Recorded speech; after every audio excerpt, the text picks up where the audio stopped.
I was playing with the Well- camera. He said I went to tap on flip, but that was deliberate. Oh, okay. All right. So, hold on when I get the live link. I just want to confirm. It gives me like a pre-recorded link, but I just want to be sure that it's the same one, so you can just have people go there directly. Okay. That sound is the bane of every podcaster. Is it pink or what? Day before this, it's the bane of every podcast, like the microwave sound. Oh, right. I was wondering It's what kind of it like was. how laser lights, like those laser points, they drive cats crazy. That beeping sound drives us crazy as podcaster. Okay, What's the now I sound can't from? even find that. Oh, it's microwave. Babe, come get your food. You know it's gonna keep beeping. You would think that they would make microwaves by now that you could turn the sound off, You would think, but apparently but not. like someone, they don't assume that you might want to turn the sound off. They assume you want it on by default. And it's gonna keep going on and on until you actually take out Oh, the it's one food. of those ones. It's one of those ones, yeah. Oh, Yeah. I hate those ones. I prefer the ones that they brew the obligatory beep, and they're like, we're just going to trust you to be a mature adult. No, And not remember this that one. There you go. It's beeping already. Do you want to go get it? Oh, Taiwo is Oh, going. he has to go get it. Yeah, he's gonna. Well, he's one microwaving. He's Okay, earning his wait. keep. Again. It is ending the skip. Okay. All right. So. Oh, sorry. Hot milk, 2 minutes. But I find it interesting how this thing says, when I first came on, it says, oh, you are on broadcast. You are on backstage. Where? What part of Florida? You've not put the post. Almost over. Let's see. I'm doing that. All right.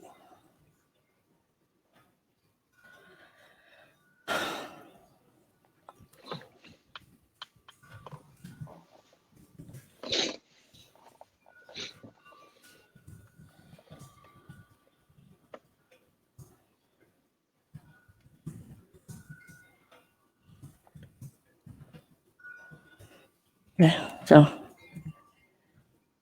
You have it now. All right, people, welcome. I've put the post. Are we live? Yes. Right. Okay. I'm just going to quickly share it. Sorry, I didn't realize. Okay. Yeah. I'll do my we're live. while you're doing stuff. Yeah. All right, people, welcome to the show. This is the More Civil Podcast, a podcast about culture, cultural nomads, designs for Blacks and Asians, and those who love them. And I'm your host, Sibyl, Nigerian born, US educated, Korean speaking, wondering intellectual. Babe, stop killing my vibe.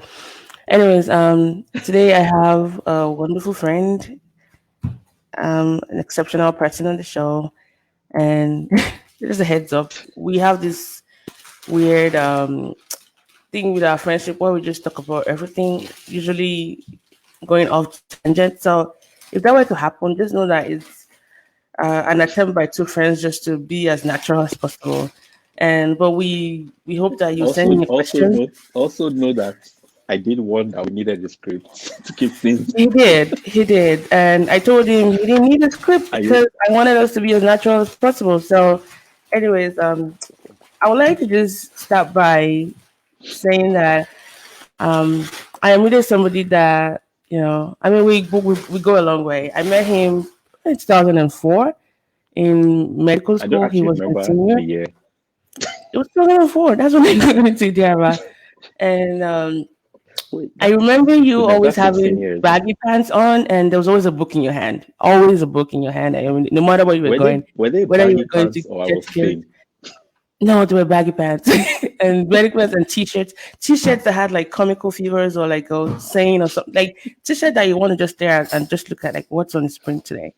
But there's always a smile on your face. I had a t-shirt that had a prison number on it, didn't I? Do you remember that shirt? I can't remember. No, I don't remember. What was the color?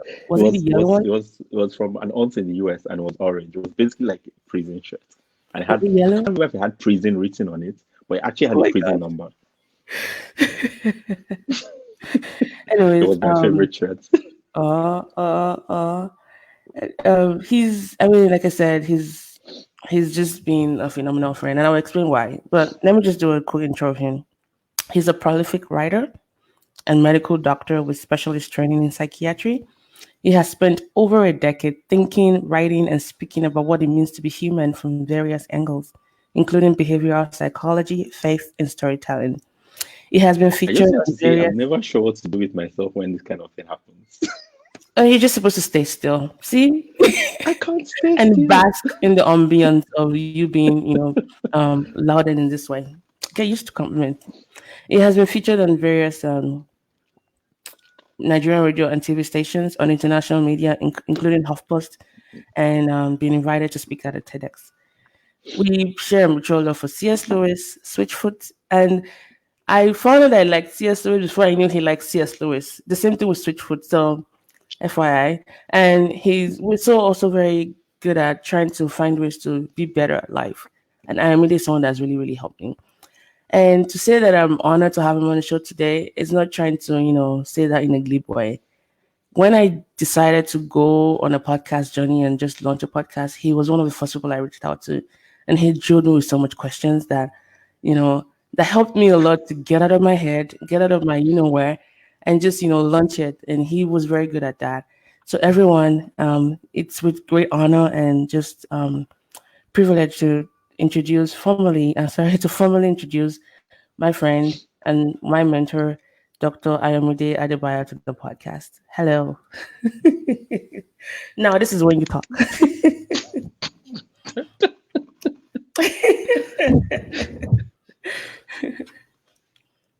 Anyway, but yeah, thanks very much. I don't know what to just say something. But I mean, thank you, I guess.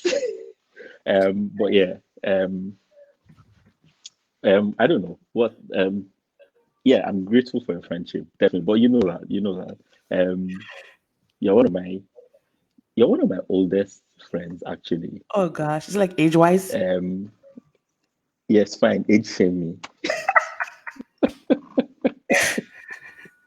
But yeah, I'm very grateful for that, and you know that because I told you all the time. Yeah. Hi, Tokwe. Tokwe Odukoya is saying hi. Hello. Oh, hi, Tope.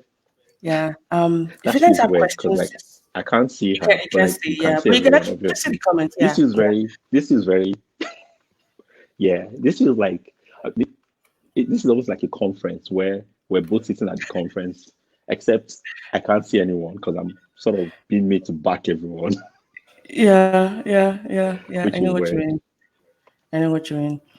Anyways, so I think we can just get talking about friendships, and like you said, thanks for that comment, by the way, about just what friendship means, that, and I do feel the same about you as well.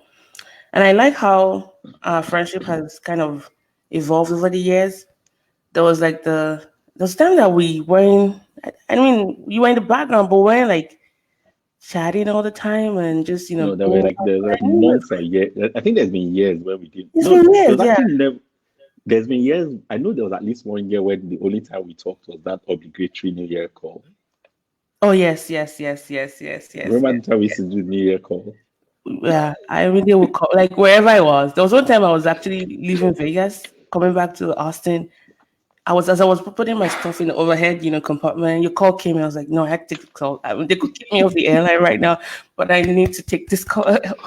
Yeah, we had the obligatory New Year call. But I think the beauty about, I mean, we'll have different kind of friends. Some friends that you keep in touch with more often than others, just because you both need it. But I like that we can always get back to wherever we were, and there was no need to explain like, "Oh, I'm sorry, I haven't been in touch." Like we just kind of understood that, and Yeah. but I know that you were Yeah. someone I could reach out to if I had, an intellectual question or I was going through a midlife crisis, which as you know, I've had a lot of those. And you're someone that I like that when you even like try to give suggestions, you just don't give it like, "Here's what you should do." Sometimes it's stressful to, think that, okay, I know I'm going to go ask Emily for this question. He's going to probably ask me, "So what are you thinking?" And I'm like, I don't want to think about it. That's what I'm asking you. The question all my friends hate. Exactly. But I've come to that expectation of it. Like And I have I friends. like I it have because, friends who go like, don't ask me that question before they even say anything. Yeah. But I like that because it's just who you are. And my mentor, Dr. Brown, the one that trained me in Austin, she's like that. Like when you offer a question to her, she expects you to have about 2 or 3 solutions to it before then, helping you. But basically, she's providing a path and helping to create your critical thinking, your problem solving skills, and even your decision making skills. So I think that's the beauty of it. But I just want to say thank you for enriching my life in so many ways. My creativity as a podcaster, as a writer, it wouldn't be this where it is right now. And I know I haven't even started, if not for you. Like you've poured so much into me, helped me a lot to find ways to Dear become my darlings. darlings. That's one thing he always says.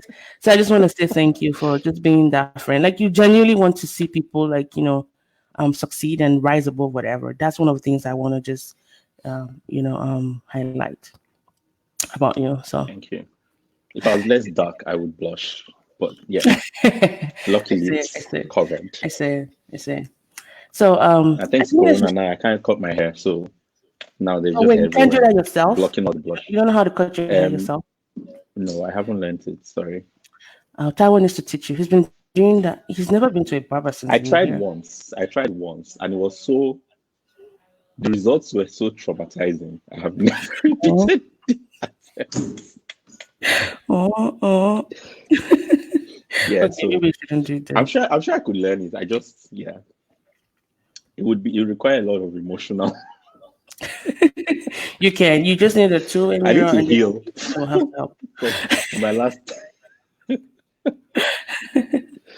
Anyways, I think let's talk about faith. Let's start with faith because that's very central to both of us. So we both profess the Christian faith, and I know for me, in medical school where I met you, I had a lot of questions about that. And one of the fondest memories I have of you is when we'll sit down and just talk about questions that you wouldn't have, raised during like your fellowship time. It was question about doubt and disbelief and unbelief and, all of that. And I just wanted to start with that because I know it's one of the reasons we both love C.S. Lewis is that, the relevance he has even after being gone for, more than 4 decades now. And yeah, definitely, more than 40. Actually, what was your 50 now? Exactly. What was your faith It was journey like? 1963, when Kennedy died, by the way, when JFK died, and nobody really, he didn't get that, really bad day today. I know, right? But hey, his followers will always remember that day.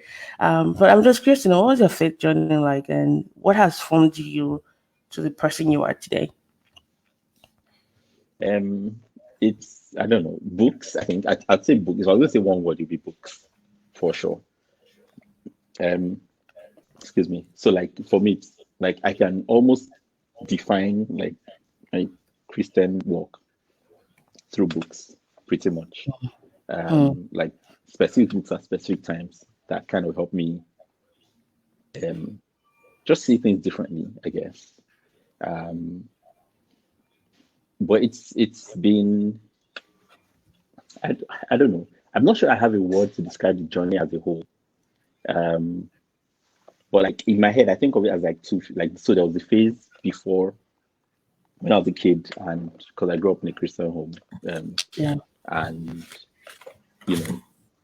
I became Christian early, and I was Christian until like secondary school, then just dropped out of Christianity, not secondary school, and then rediscovered it in my adulthood.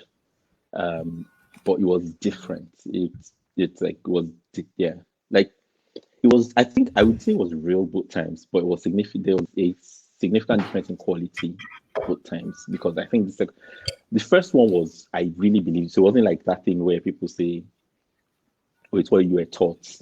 Like I genuinely actually believed it, because I'd always been the kind of person that wanted to understand things.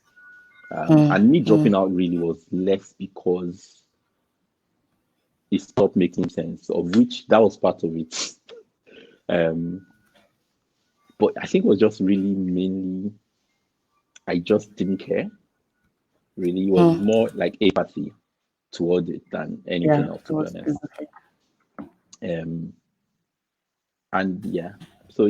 But but then since coming back in uni, and funny enough, that would have been like maybe 2000, was that? So like 4 years before we met, I guess. Okay. Are you sure we didn't meet in 2004? Actually, I'm thinking about 2004. It can't have been 2004. I wouldn't. Because that means we knew for only 1 year before I left, and it was longer than that. I'm pretty sure it was longer than that. No, I got into university 2003. I was in Unilag for a year, and then I started my it was just But Okay, remember, see, you did house. I can't argue with your dates. I used to lecture for just a year in school. My matric number is 03. Okay, it feels longer than. Exactly. It was just a quality. It feels like we had longer than a year. Actually, that's. But weird. you did your house job there as well. Maybe that's why it feels longer. Oh, well, because you did your house job there. So you were still kind of around. That's true. Hello. That's true. Because remember, it was like it definitely wasn't 1 year. Like I'm pretty sure it wasn't 1 year. But yes, house job. I wasn't thinking about house job. Okay, yeah. But anyway, yeah.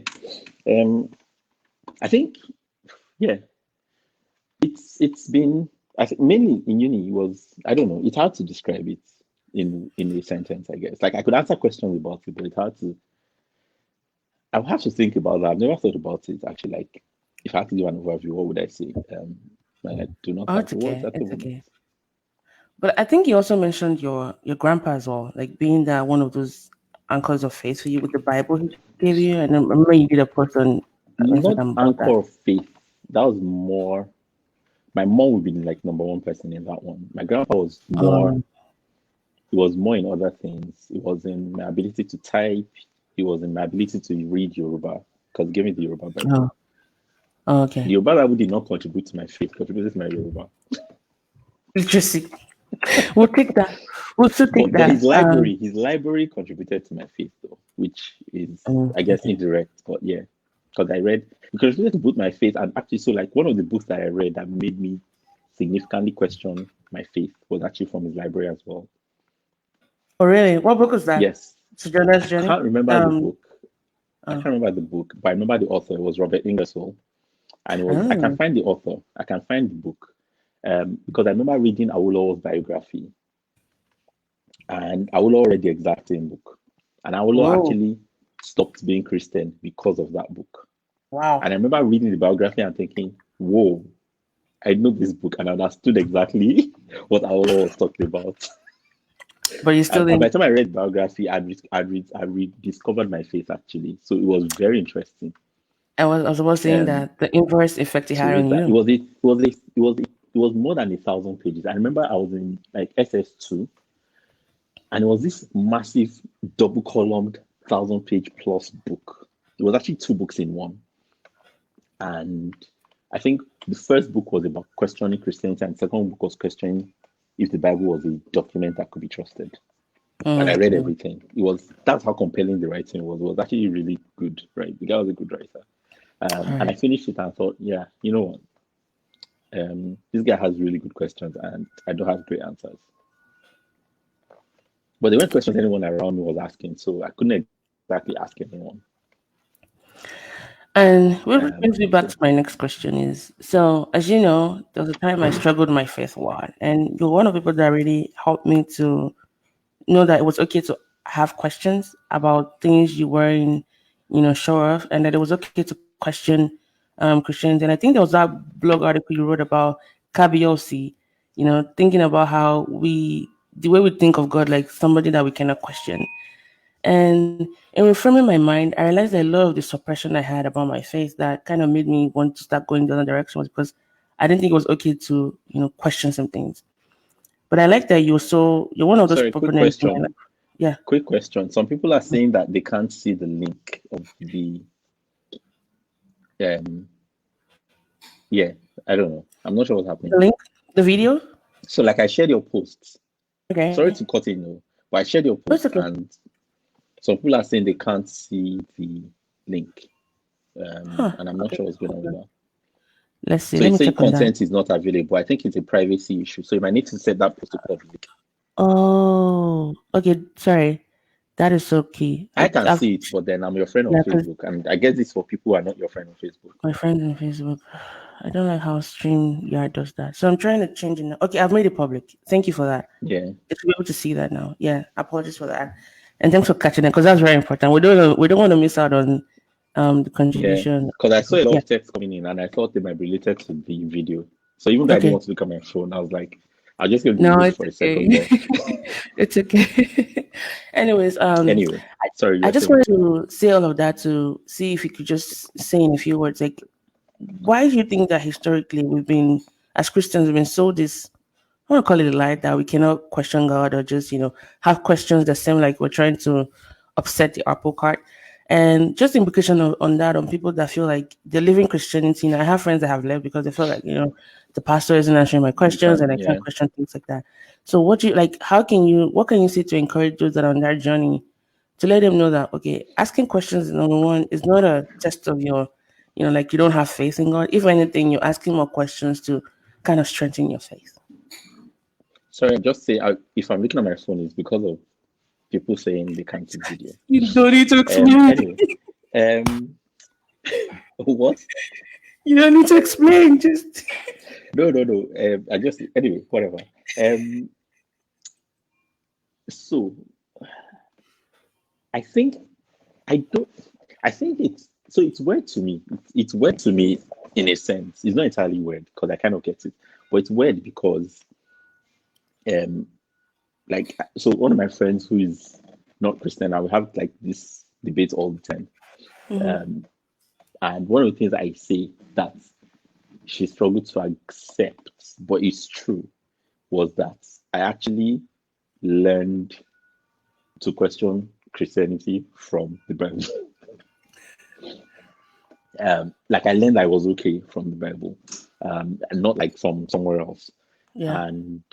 And it's weird because if you're the kind of person who grew up thinking Christianity is this idea of you can't question the faith, then the last thing you'd expect is for someone to say, actually, I learned from the Bible that you can. I think part of why people, I'm not entirely sure, but I feel like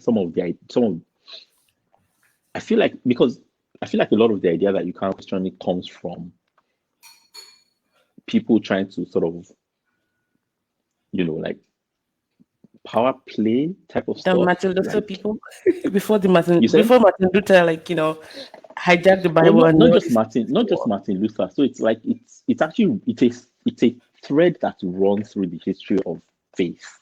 Yeah. Right. Like, and you see it actually in the Bible as well. But it's like how do I put this now? It's just the idea of like people wanting power, I think. And the thing is, what if you want power, the last thing you want is people question. Like power and questions don't go well together, basically. So where people want a hold on power, the first thing they need to do is root out the idea that you can question things. And Christianity is very much about, so one of the things I've come to, I have noticed through, like, through Christian history, is Christianity has often been at its worst when it's tried to hold on to political power. Sure. And by that I mean Christianity as a group, not like individual Christians. Yeah. Like, yeah. So, and I think in times when it's done that are also times when it's been more sort of anti-question, or in groups of Christianity where power, like people were trying to hold on to power, then they were not really interested in people questioning stuff, right? So like, I mean, like, yeah. So it's not really the questions. I think it's the problem. I think the problem is also, the challenge that questions pose. So one of the things that I think a lot of people struggle with is the idea of questions. So like sort of this is like, sorry, I'm sort of rambling a bit, but like, okay, so the other thread, I'm thinking of two threads, right? One thread is sort of the organizational non-question, the organizational beef with questions, but then there's the individual beef with questions. So the organizational beef is a power thing. The individual beef is I think a doubt/faith thing. So it's like, I don't want you asking me questions. Okay, hold on. Your voice is scrambling. Okay. For you or for people? I want to know. Can someone let us know? Can you hear us both clearly? Hello? Is that in the chat? I don't know why it's... Anyways, can you try saying something? Oh, okay.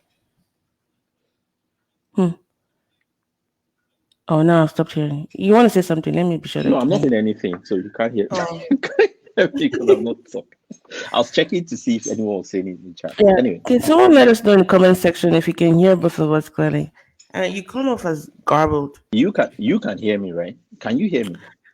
I hear you, but it's still coming on garbled. I just want to be sure that it's... Oh, okay.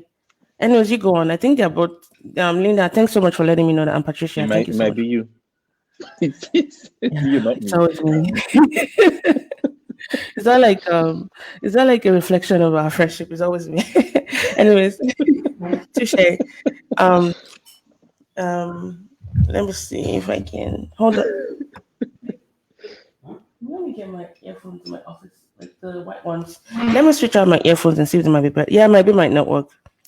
Thank you, Patricia. Anyways, sorry, go ahead. Patricia is right. Whatever, like, yeah.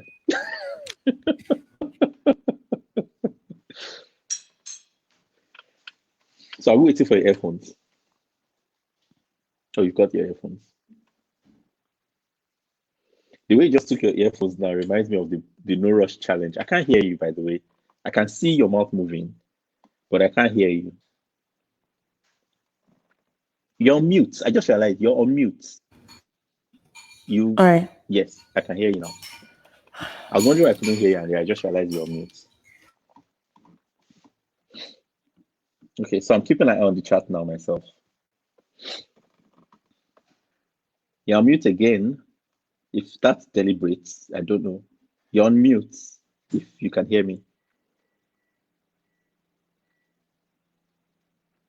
You're on mute. You're not on mute now. Huh? Yeah, I can hear you. You can hear me? I can't hear you. You can't Oh hear me. my gosh. All right, let's see. You can't hear me with the new earphone. Settings. Let's see this one. Audio. Hello. Wait, can everyone else hear me, by the way? Like, I want to know if it's both of us or just... Hello? Okay. Hello? I can hear you. Yay! Okay, it's a lot better now. All right. Sorry. I've changed my my earphones. Okay. Okay. I could hear you the whole time, except when you were on mute. I just couldn't hear you. Yeah, and it kind of did that thing of just muting me away. Okay. Anyways, I think as you're answering your question, Patricia had a question. I think we can maybe expand on. She said, "Can you share more about?" Are you getting questions somewhere else? No, stay on the comments. Yeah. Can you share more about the KBOC versus the God you can question concept? And while you're doing that, I will just post the link on under your blog article on here as well. All right, but go ahead. KBOC article. Yes, I will do that. Yeah. Thanks, Olu. Thank you, guys. Thank you, everyone. Yeah. So I'm not sure I get the question about. I'm trying to read the question. So they didn't read your blog article. They wouldn't know. So how you explain that the way we talk about Yorubas will call it KBOC, and it's kind of into our head that it's someone we can a questionable God. Yeah. But it's also the title of traditional rulers in Yoruba land. Yeah. Which basically, for me, the point was the point of that was that it's basically suggesting that I felt like, in a sense, it was importing the idea of the king you couldn't question and then transposing that onto God, and therefore creating problems. But I also think it reflects I feel like part of the reason why it was transposed onto God is because there is that idea already present that actually maybe you can't question God. So it wasn't just transposed randomly, it was transposed because intuitively that's sort of how we feel. Does that make sense? Yeah, and I also think that could it be that, like for me, my first connection to God was a fatherly figure, like somebody in authority. And so if you think about how Christianity has evolved sometimes due to cultural influences, and who's the highest authority in the land? The Kabiyesi. Exactly. So actually, what I was going to say is we're used to the idea that power cannot be questioned. It's like every human gets that, right? Like, and I think that's the problem. It's like coming into this faith where there's this ultimate power, but he can be questioned. It just doesn't feel, because if we had power, we would definitely not be questioned. Like, and we know that. Like, do you get what I mean? Like, yeah, we know that. So I think that's sort of why it's so easy to. And I think the other reason, which I was saying, was so that's like the organizational bit. But I think there's also the individual bit of you don't want someone questioning stuff because you're afraid that what if they are right. So I feel like on some level, sometimes we don't like other Christians asking questions or other non-Christians or what, like anyone really. Like, I mean, like you see sometimes on social media, the way people who challenge things about Christianity they don't get defensive. Dragged. They get destroyed pretty much.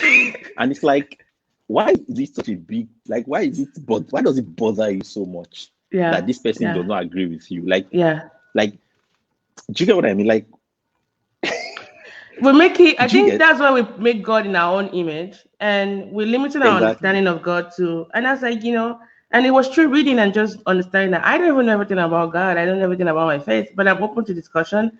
And I'm not going to come like trying to defend at all costs, like you have to believe.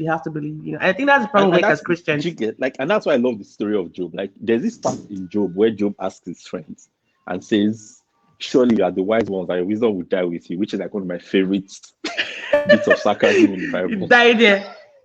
Homage to my MFM background. Do you get but then he goes on to say that why are you defending God? Why are you lying for God? Like, why are you lying on behalf of God? It's almost like who sent you? Like did God tell you needed a lawyer? Yeah. Do you get who where do you see this job to apply? Like, where did you see the vacancy that you sent in your how did you get to this? Do you get what I mean? Like, he was very upset, obviously. Yeah. But if you think about it, that's how many of us behave. Yeah. Like, so, I think one of my most formative things was reading Job and realizing I was Job's friends. Oh yeah. It's kind of like how Jordan Peterson always says that when you're thinking about Nazi Germany and all the World War atrocities that happened, don't think of yourself like, oh, I'm just gonna be the one that voice of reason, go rescue them. No, you could be one of the people killing those other soldiers and committing the havoc. Yeah, think of them, because the other one that said just curse God and die. That's so mean. Like, why are you still praising this God? That could have been me. Well, even leave that one. But I'm saying if you read what Job's friends said, it's what we see. Exactly. It's not far-fetched to think like that. Yeah. It's not even that it's not far-fetched. It sounds Christian-like, like we're trying to encourage. Literally what we see. Exactly. Like, we're trying to encourage. There's some lines in it that I've heard people say and that I have said myself in the past. Yeah. Whole lines. And but then you get to the end of the book and God is so upset with them. He doesn't even want them to pray for themselves. He's like, no, Job has to pray for them. Like, I don't want to hear you guys talk. Like, you guys just you guys go and sit in the corner over there. Oh God, help me to us. And I'll when we're kids and your parents will punish you, like you'll be under punishment for your parents, and then the visitor who comes in and do what? And then Shagwe now. Joy. Just let him go. Yeah, you've just been a child. Yeah. You get so it's like if you're Joe's friends, that's what Joe's friends gets. Patricia had this to ask. She said, could it also be that God being King of Kings is you questionable? I don't really get that question. Patricia, could you expand on that so we can do that? God Anyway, King of Kings what? Is you I think she's saying what I said earlier. Okay, yeah. I the point that we struggle with the idea that if God is the authority, is the ultimate authority, then our understanding of authority is limited to you don't ask questions, do you? Okay. Finally on this, for those that are on that questioning phase of just deciding about faith and all of that, what are some of the resources you can recommend? I'll put in Mere Christianity in that mix and Screwtape Letters, because that really helped me a lot. That's C.S. Lewis books. But are there other books you might help that might be good reads for those that are in that spectrum of questioning? If you're questioning, so this is hard because it's very broad, right? Actually, it's very it's very like some people. So I find people are different places. I think Mere Christianity is a fairly good one because it's one of those ones that's easy to read. Well, I don't know. Not everyone finds it easy to read, but I find it easy to read. And it addresses like a lot of the broad issues many people have. Like it addresses a lot of issues. Some other ones that people would often recommend, but I didn't particularly enjoy them, so I almost never recommend them. But I probably should because the case for all this, the case for Christ. Oh, case for Christ. Is it John Lee? What's his name?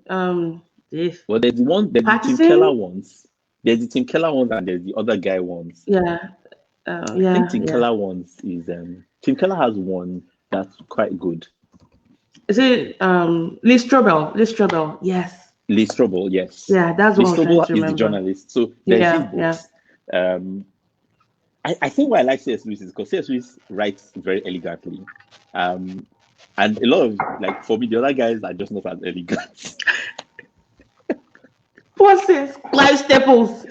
Still outdoing them. But like, no, his like, book is still relevant, guys. A lot of people find them helpful, so I would still recommend them, even though to be honest, I've never read them. Spoiler alert. I started. I just the writing wasn't a lot of fun. All right. Thank you for that. Anyways, now let's move on to the next question. This is about psychiatry before we go into the practicing husband bit. So I've heard your story. I mean, we've talked about this, maybe not many times, but I know I'm privileged to know why you went to psychiatry. And thanks, Linda. Yeah, yay. Linda is one of my sisters of faith. So just tell us why psychiatry and why you found there's a way when you talk to me, when I heard about that story, when we had that conversation, I love how you elegantly put it. I'm not going to give it away. I want you to talk about it. Just why you decided that psychiatry was for you. And I say that to kind of it was about the mind, the psychology of people. Right. Is it the stuff about when I said I was more interested in the mind than in the body? Is it that? Exactly. All right. But you can explain how you wanted to. I just want people to kind of get how, because for you, it's so apt for you. I mean, you being in psychiatry because you've had such this long history. I remember when I first told you. Yeah. And I think you didn't just come. I mean, it took you a while to like decide what you wanted to do, but when you finally decided it wasn't just something. Apparently, you had the answers all along. You just had to key into it. And I said that to help people realize that sometimes when we come into our callings, it's not just because we see something and it's fascinating to us. There's something deep-seated in us that connects to our purpose. And if we've been quite active in doing all the things we're supposed to do, at that crossing point where we're supposed to decide, okay, this is what I'm going to do. It's not just the decision you're making is not because of what you're seeing that day. It's something that you've deposited inside of you. And I said that all of that to say, okay, tell us about your path into psychiatry. So that's my grandfather again. There you go. So I read the book. Excuse me, I can't remember the title of the book. I remember it was about child jealousy. I read it when I was, 8, 9, something. I can't remember exactly when. But it was in my grandfather's library. And it was a small book. And I started it and read very quickly through it. And I was blown by just how much there was about like children. And like, I didn't know that children got jealous. But like, this was the book that looked at jealousy and then looked at children and looked at children's psychology and how jealousy. And it was just so fascinating to me. It was honestly incredibly fascinating to me. Like just how much was going on. And I don't know about before then, but that was the first memory I have of realizing I was super interested in like just humans and why humans did what they did and how humans think. And I don't know, like I'd always been interested in science, right? Like in the natural world. But like, I think that was like my first realization of like, oh no, the inner world is every bit as exciting. And I remember feeling like I would have so like I didn't consider psychology because no one considered psychology when we were growing up. No offense to any psychologist, on this thread. I mean, like, it was a different world then. Yeah. But like it was like, if you did psychology, what would you do? I didn't know anyone who was a psychologist. Like, do you get what I mean? Like, yeah, it was not even a thing. Like, I knew of it from books. Cause I knew of it from books, and that's another thing. Like, I realized I loved getting into the mind of people in books. So I love like the psychological exploration that books allowed you to do. But then when I got to medical school and I came into psychiatry, I wasn't sure I wanted to do psychiatry actually as well, because it felt like when I'm interested in psychology, the study of the mind, I'm not sure I'm interested in mental illness. Do you get, like, which felt like a very different thing. Yeah. So even though I found it interesting, I actually found it interesting when I was doing it in school. I wasn't sure that it was what I wanted to do with like the rest of my medical career. And then one day, I just knew. Like, I'll never. It was so weird. Like, I can't remember what I was thinking about, but like, there was just this moment when I just clicked. Like, of course, I want to do that. Like, it was like, I don't know. It was just like, it wasn't even a thought. It was just like 1 minute I didn't know, and the next minute I knew. So I just referred to that moment as a knowing. Like, it was genuinely like an epiphany. And then I tried to get the application form and realized it was going to close in 2 weeks from that date. Wow. So I quickly applied for the exams, and then this was during my youth service. And then I came back after youth service, did the exams. And just over a year later, actually 2 years later, I got into psychiatry training. And that was that. There you go. And so Tokwe has this question. Has there been any conflicting moments between your profession as a psychiatrist and your faith? That's a very good question. Very good question. Nope. So why? Because it's so like, I've had people ask me questions about both all the time, but I've never personally conflicted, and there's a couple of reasons for that. So just like I said earlier, everything in my life is traceable to some book. So there's a book at the bottom of this one as well. Yeah. Which one is that? It's an author. I don't even think I even just keep saying on book recommendations, but then we're done. We have this Amazon box load of books that we're not even gonna read. This particular author, I don't think I've ever mentioned her to you, actually, and I think you would love her. Who? I don't know, you might not. Nobody really knows her anymore, but she was very popular one time. And I met her. Do you remember Dick Moore? Oh yeah. Dick Moore, what was his name? What is his son? Dick Moore Lanio. Yeah. So what's the person's name? Was he? Do you remember him in medical school? From medical school, yeah. Yeah. So we used to read this. So he somehow got into these books by Susan Howard. I know, no one knows her. I don't know anyone who knows her. She was apparently big at some point, and I keep thinking, I'm pretty sure in my life I'm going to meet someone who'll be like, you know Susan Howard? And then we can geek out together. But what does she talk about? Like, is it English Howard, like HOWARD? Howard. Like Howard, but with watch instead of word. Okay. And she was really big, like she was really popular. And she was this woman who used to write these books about, like, so her books were very good, but they were very weird. Like, so they were like about the church, but like the Anglican church. She was a Christian. Okay. But she became a Christian sort of late in life, I think. Okay. And it shaped how she wrote her books. And I think she was writing before then. But she was very interesting as a Christian. She's a British author. She's English. I think she moved to America at some point. And her books were about like these Anglican priests and like this Anglican sort of setting. They were set in like, and they were sort of historical fiction a bit in like this fictional town.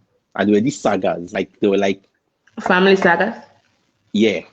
But like, so she did this really cool thing where she would tell the story from one person's perspective. Then she would tell the next book would be from another person's perspective, but then to cast a different light on the events from the first book. Sounds like BC Andrews, but go ahead. Do you get? And then like by the time you get to the third book, so it was interesting because like things were always changing depending on whose eyes you were looking through, which obviously from a psychological point of view is just endlessly fascinating. And then she used to explore, she was very interested in the connection between faith and science. and especially psychology, because she was very interested in psychology. And you can tell that from reading her books, actually. She actually even, I think she funded a sort of institute. If you're looking on Wikipedia, which I suspect you are, knowing you, she funded an institute. Yeah, which was born in 1940.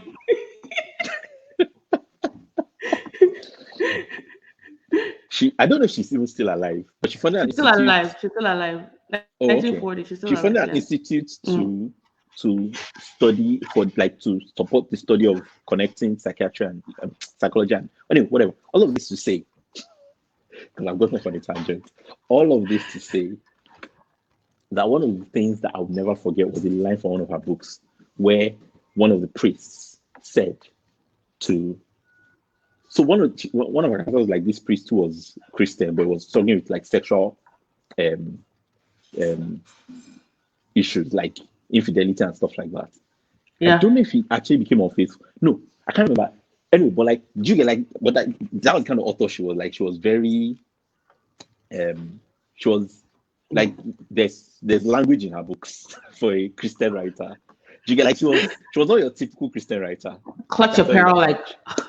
I don't think she ever ended up on Christian bookshelves, to be honest. That's why she knows. Like in the Christian section of the bookshelves, I mean. Recommended Christian books for your faith. It's kind of like James Hadley Chase, like you, maybe with all the covers. You know how you see all those raunchy covers? Yeah. And then, So she's anyway. So one of the lines, which I will never forget, and I didn't even know I was going to do psychiatry then, but it made such an impression on me. I can't remember the exact line, but something along the lines of, man, I've built up to this for so long. Something along the lines of, I know, right? along the lines of faith and psychology are two different languages describing the same phenomena. Whoa, faith and psychology are two different languages. Those were not her exact words. But you just say your words, paraphrasing. It was something like that, and it was mad. It was like such a major insight. It's moment of insight for me. I was reading one of the comments on Facebook, and I saw what looked like psychotic. No, sorry. When you were psychiatrist, I read it as psychopath. I was like, wait, what's the difference? The psycho is the commonality there. So like, I had to look at it like, wait, what? For that. Anyway, so yeah, that was such a major that was a major like way, like it was such I never heard anyone put it that way. Like, wow. Do you get? And it was such a major paradigm shift for me. Like, oh, I get it now. Like, this makes sense, you know. And since then, I've always thought of it that way. Like, they're just languages. Like, do you get? There's language, and then one of the things she used to do in her books, which was so cool, because I now realized that's what she was doing, was she would use psychological language to describe religious issues, like Christian ideas. Oh wow, that was almost like a heresy in a way. No, but like, do you get? Her point was to say, actually, it's the same thing. Like, so do you get? Like it's like saying that, look, how do I put this? It's like is this like almost like how C.S. Lewis says about sun and Christianity. What's that thing? It says like by seeing the sun. It's like the sun. It helps you see Christianity better. Yes. You looking at it might not be very easy, but it helps you see everything else better. Everything else better, kind of like that. Yeah. Yeah. Okay. Yeah. Okay. So it's like so there was this, like, one of the things that I like that really was helpful from her was how she described sin, or like the effect of sin, as a fracture in the psyche. Huh. That is true, and that shows the disconnection with. I'll drop my mic right now, but this is expensive. So. Do you get, like, I got that idea from her. Okay, I'm gonna check her out just because. You know, but like I said, check her out at, like, you know, my own aware risk. that. Yeah. Yes, like yeah. Well, it's not like I got time, baby. We're all shutting. I got time. But do you get, like, there's an F word or two in, like. Oh wow, books. She's yes, exactly. Okay. Thank you. Thanks for. I won't judge everywhere. I know, but it's everywhere. There's one of her books though. One of her books, but it's only one that I've seen where there was a particular character who was always swearing, and it's only that character. Okay. But whenever that character was on, there was a lot of swearing. I like how you can just blame it on the character. Like it's not me as an author. But like her point was the kind of character she was trying to paint. That was how she saw that character. And so she was the kind of person who felt like I am not going to not put these words in this character's mouth just because someone is going to be upset if that's what the character is really like. Okay. I mean, she just did her due diligence to make sure that she portrayed the character, as vividly as she could. Yeah. And just to show, like, you might disagree with it, but like I can respect, I can respect the like where she's coming from, basically. Okay, all right. But yeah, two points. That's why I've never actually had a crisis in my head between the two. All right. Thank you for that long-winded response to a question that was asked like 10 minutes ago. So two things. One, I'm married to a physician. He's not a psychiatrist, but I know that sometimes when I tell him about my symptoms, he's already diagnosing me. And I'm sure even when I talk to you as a friend who's also a psychiatrist, I found that there was time in the early stage of our friendship, I had to be very careful. I felt like I had to be careful with my words around you before you would diagnose me. But then I used to go, oh, don't shrink me. Like, this is not me being your patient right now. So Linda had a question. That's what Linda is asking as well. Yeah. Do you ever find yourself diagnosing your family or trying not to say anything? No. Why not? You have the superpower. Well, so that's the thing. Like, there's two sides to it. One is, on one hand, yes, I've always been interested in people. So on one level, I'm always trying to understand people. And I've been doing that before I entered. Like, I entered psychiatry because I was like that. Psychiatry didn't make me like that. Does that make sense? So weird. I think so. Does that mean you know how they say psychiatry? Like, you knew me always somehow. No, but Tolani, think about it now. You knew me. They're calling my government name. My God, this is so serious. Yeah. If you did end up in psychiatry, I'd be worried. You knew me before I became before I went into psychiatry. Yeah, right? Yeah. Was I different? Like, no. I was like that when, like, do you get what I mean? Like, yeah. So people who didn't know me before might think, oh, this guy, but like, if you knew me, like, I've always been like that. Like, I've literally always been like that. So there's that. But then the other thing is, one thing I always tell people is that in psychiatry, you can't actually diagnose people with one symptom. So like, people do this all the time. It's like someone does something, and then like, this person must be that. And like, actually, you can never, because every single psychiatric symptom can be normal. And like, it's not the symptom, it's the pattern that the symptom is part of that makes a diagnosis. That's what you told me about schizophrenia. I remember when I talked to you about schizophrenia and you're trying to explain negative symptoms and positive symptoms, and that you have to like have like this group of symptoms to like come up with. Yeah, like a detective, you need more data, you need more clues. But like, family members, you have the data already because you know them all through their lives. Why can't you be diagnosing your family members or friends? You have all the data you need. The other thing, the third reason is actually that you're the worst person to do that. So one of the experiences that I will never forget was a friend of mine who was struggling with depression. Okay. And I didn't realize for over a year. How so? And when I finally clocked it, like when it hit me one day, like, wait, was that, you know what they call fridge moments? Like in TV tropes. Yeah. Fridge moment, like fridge inside, like you're going to your fridge to grab a Coke. Yeah. And then you just remember, wait, this thing that happened in this film did not make sense. So I had a fridge moment with my friend. Like just one day out of the blue, like in a random sort of setting. I can't remember what I was doing, but like just wait, this girl is depressed. And what I would never forget was realizing if she had walked into my office, I would have diagnosed her in 5 minutes. Yeah. But because she was my friend, I didn't exactly clock it for over a year. Yeah. Oh, wow. So you're actually the worst. Like the tendency is that you either undersee it or you oversee it. Like you see it where it's not there. Or you would like, do you get what I mean? Yeah. And so you're just like, you're too close to the problem. You're too close to it. And I think even for also, you're the last person they want to hear it from. Exactly. Like the person you're married to is a psychopath, by the way. Someone has a question. Do you find yourself ever casting out demons in your patients or diagnosing them with demonosis? Let me just take a moment. The best way to answer this is with a story. So, when I was in youth service, right? I remember one time when I was on the ward, it was on the weekend, and this woman walks in. Actually, don't know for sure it was the weekend. Every day felt like a weekend then. I was on call anyway. I know I was on call. So actually, the reason why I thought it was the weekend was because I knew it was like after hours. Like either it was after hours or it was during hours, but I was on call on a weekend. And this woman came in and she comes with her 3 kids. 2 of them are convulsing. And the third one has a high fever at the same time. Like, I mean, not like convulsing when she came in. Like, okay. But like, Jigga, like they've been having seizures, and the third one was having a high fever, all at the same, like 3 kids all at once. And then I turned to the nurse and I'm like, okay, let's talk about IV, like quick for all the 3 guys. I put quinine in it right now.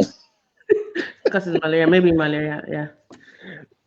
And because, well, my guess was, this was up in the north, by the way, and like we didn't exactly have like the best resources. Plus, it was out of hours, so there was definitely no way I was going to be able to get a diagnosis or like a blood. Like I took blood, but like there was no way I was getting it back that day. And these kids obviously needed instant treatment. Yeah.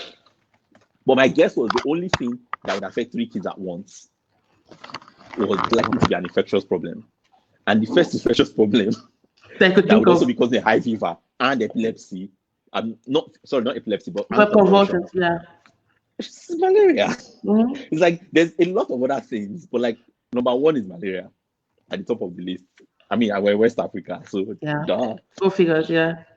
So, and then the nurse turns to me and she's like, "Doctor, what if this thing is?" I don't know exactly how she said, but like, what if it's evil spirit, or what if it's witchcraft? Like, what if it's something more? And then I was like, well, if it is there anything you can do about it? And she's like, no.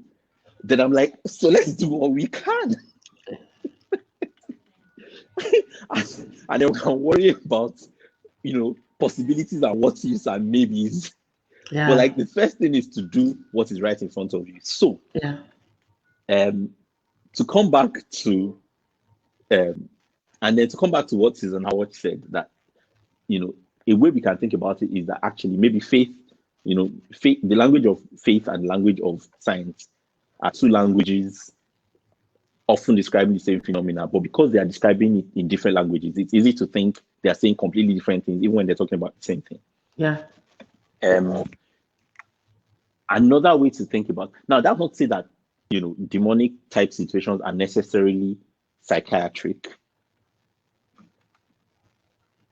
I think, however, that the fact is the commonest way that, like the evil that we see in scripture is expressed is through mental torture and mental distress. Yeah. Which psychiatry can deal with. Do you get? And one of my favorite things to sort of explain the way I look at this is like, if you look at like stories of like Jesus raising the guy from, I was going to say the guy from the grave, and I remember they had a name. Lazarus, right? And then he says, lose him and let him go. Yeah. And people always, like, there's a whole lose him and let him go thing. But like, for me, it's like, there's a very practical side to it. Like, okay, he's out of the grave now, but the clothes aren't just going to go off. There's that physical part where you are going to like put your hand and take them off. Yeah. Do you get? Or the girl that he raised from the dead and was like, well, give her food. Exactly. Something as simple as for like, hey, get with it. Do you get? So I feel like sometimes people are always like, and the point of science is that the more science grows, the more we know and the more we can do. And one of the things that I feel very strongly is that there's a lot of scriptural basis for actually God loves nature.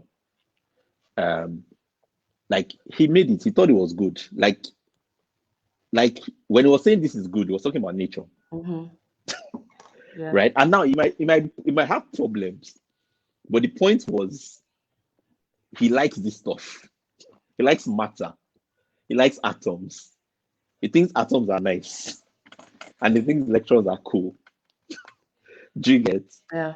But I feel like we tend to always sort of there's it's again some historically it came in through like Platonic thinking in Christianity, where like this supernatural was considered like the supernatural is really cool stuff and natural is just blah. And it's like, well, actually no.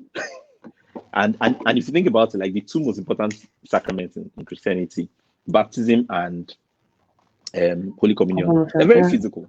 Yeah. Oh, sure. In fact, I've had a conversation with someone before who was like, she doesn't understand why it's so physical. And I was like, it's exactly for the reason that you think, which is, why do you have to take this very spiritual thing with very deep spiritual meaning and then explain by dunking people in water? It's like, yes, because precisely so that you remember that you are actually embodied beings. Like, you've been set apart, you're set apart, like it's cleansing and washing. But like you're embodied. You get like you're not meant to be a spirit. Like this thing that people sometimes say, I'm a spirit in the body, I'm a spirit that lives in the body. Like you're primarily a spirit, but like your body is like this secondary thing. It's like actually that's not actually like the idea that you see in scripture. Like the body is like do you notice one of the things Jesus kept trying to prove to people was that he was physical? Was a man, yeah. Like why was it going? Like why was that such a big deal? Like okay, we get it. Like it's like no, it's not. It wasn't enough that people understood that he was back. Like when he had to like show his own and have them like he's like no, I don't. It's not that I'm back. It's I'm back bodily. Do you get like? But we tend to sort of like, and I think it's the same thing that sort of plays out in the whole sort of thing with what's it called? With let's jump to the demons. It's like, well, like we've got the science, use that. Like there's no, it's not less. It's not like miracles are the hot thing and the spiritual stuff, the supernatural stuff is like the hot thing, and then the physical stuff is like meh. Like I don't think that's the right way to look at it. Thank you. And it's physical stuff that I'm trained in, so I'm gonna. It's okay. I'm not trained in casting out demons.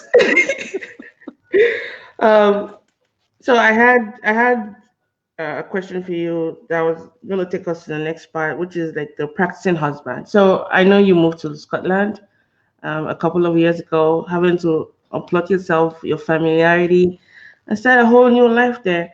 In a few words, what has that been like, and how have you been able to build emotional support, just being away from everything and going to the strange land of coppers and whatever you guys eat there in Scotland, haggis and whatnot. Haggis. Sorry, haggis and whatnot.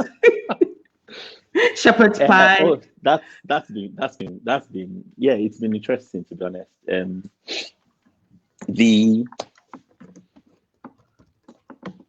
You've been here for 2 years now, and I feel like it was a transition. It was a huge transition, and a lot of it was just the difference in culture. And one of the things I found interesting actually is how you see yourself better when you sort of come out of yourself. If that makes sense. Yeah, because you went there. Like, I mean, you got married and then moved. Like those are like two major event changes. I know. And then change jobs. Oh yeah, three things. Like, how did you not crack in the first year? It was a lot. It was a lot. It's been interesting in some ways. I feel like I kind of have gotten used to it though. Like, excuse me, I've talked about this before. Like, there's sort of the homelessness you feel when you move, where it's like you sort of feel like you might never fit back at home anymore now. I still feel. But you also feel like on a level you will never feel fit in completely into this. You're not there. Mm-hmm. And you just accept it. Yeah. And in some ways, I sort of try and remind myself like that's also sort of like the whole idea of like, you will never fit into this life completely as well anyway. Do you get? So it's like, well, you get one of the people who live with that. As part of like just your everyday experience. And it's not because people are not like nice. It's just the fact of it's different. Like, do you get? It's like no matter how nice people like, at the end of the day, it's just different.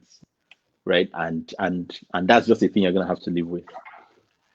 And then there's also sort of the whole struggle of like, how do you want to fit in, but you also don't want to lose what you've come to know as your identity. And then that means you now start to have to ask questions about what your identity is. And then you begin to see things about yourself. Like, this is what I'll say, like, about yourself that I didn't exactly know, and things about your culture that you took for granted. Yeah. For good and bad. The good and bad stuff, yeah. But yeah, I feel like I've definitely become more fiercely Nigerian, if that makes any sense. That's what I always say. You know so much about your country now, the history, and you're so much invested in it. I knew that before. It's for me, it's not the knowledge and more the attitude. If that for me, it's both the knowledge and the attitude. Knowledge from another, because when you're in Nigeria, all you know about Nigeria is what you see. Now you tend to see your country, how your country is juxtaposed with other major players in the world. I don't know if that makes sense. Yeah. I mean, because I don't know how Scotland is, but US is so heavily political. I mean, which country isn't heavily political? Every country is. If you live in US where there's this American exceptionalism, where they feel like everyone is the best, and then you try to see your country like, oh, my country is great as well, and you try to just see how you can tease out those things that are, that makes your country great. That's what I mean by the knowledge. I'm Nigerian right now. You have no idea. For me, I would say it's more perspective. I would say it's taking the knowledge I already have, but then sort of looking at it from a different angle. That's it. And you get. Yeah. I mean, knowledge too, because you keep learning, but like it's not. I won't say it's like there's something I learned that I didn't know before that was like, ooh, as much as. Just do that. Do you get as much? As much as like just realizing, oh, actually, just looking at things from a different angle really is a lot of it. I stay very connected to Nigerian Twitter. Like my trends on Twitter, like I set my trends to Nigeria. Yeah. Mainly because I realized actually UK trends will always come in anyway, so I actually don't need to set my trends to it. Yeah. Like it's gonna Twitter will give me UK trends just because. Yeah, just because. Yeah. So it's like I'm gonna set it to this other one just so I can see what's trending in Nigeria any given time. And of course, Nigeria was always interesting because you're going, why is that trending? And it's like, oh, that's why. I know. Like you just see some random thing, like, wait, what? Even if Nigerians are coming for you, you have no chance in surviving. So yeah. But it's been interesting. But I love Scotland as well.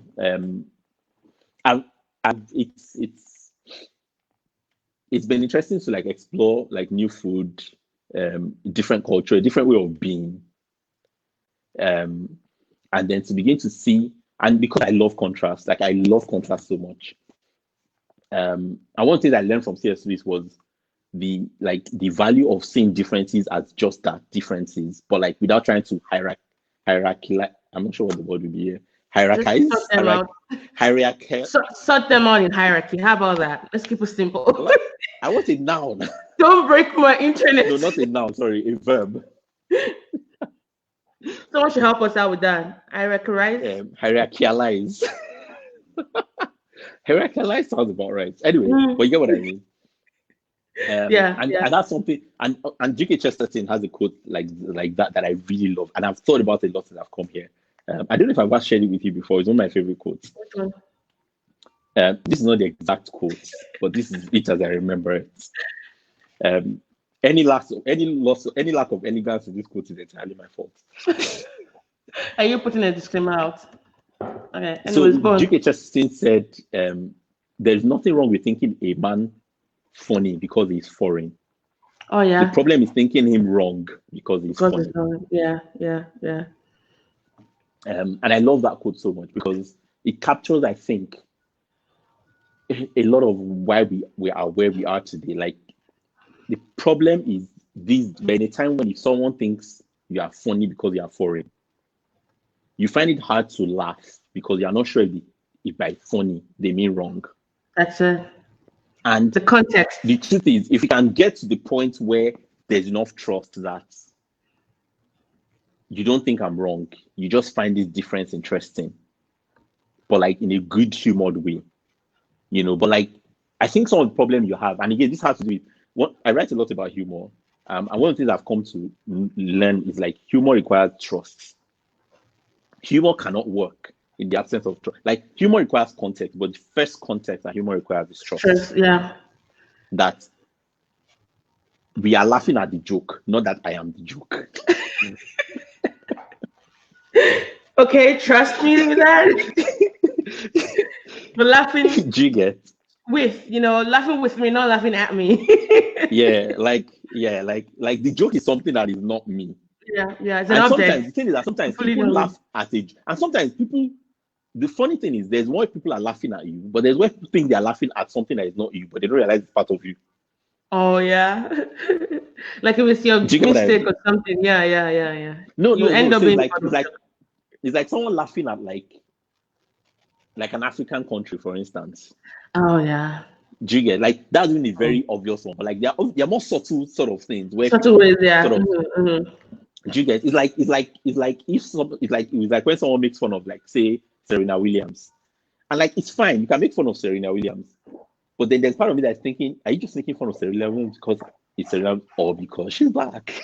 Because she's black. Do you get at that point?